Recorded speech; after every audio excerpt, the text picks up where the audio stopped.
I'm Reverend Alan C. Freeman, one of the volunteers with the Spiritual Care Department of the Bon Secours St. Francis Downtown Hospital.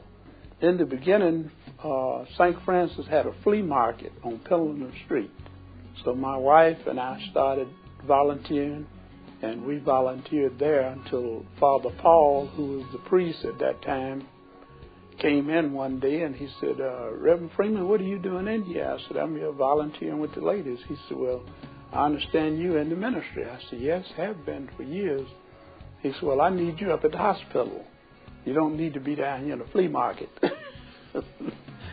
So he brought me on up here, and I've been here from 1994 up to the present time, and has accumulated a little more than 3,000 volunteer hours.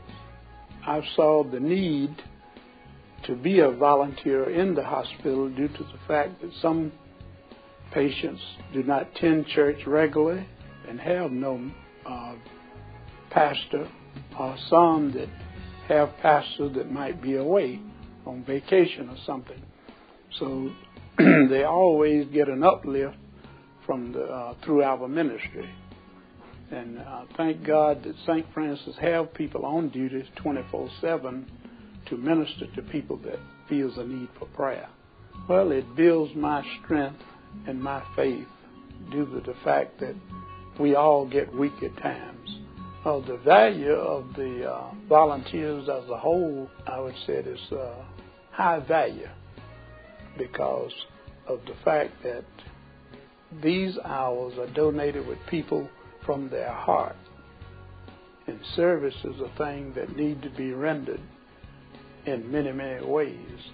And that's where I would encourage anyone that's desire to be a volunteer at St. Francis to seek that and get in contact with the hospital, and they will gladly be ready to receive you.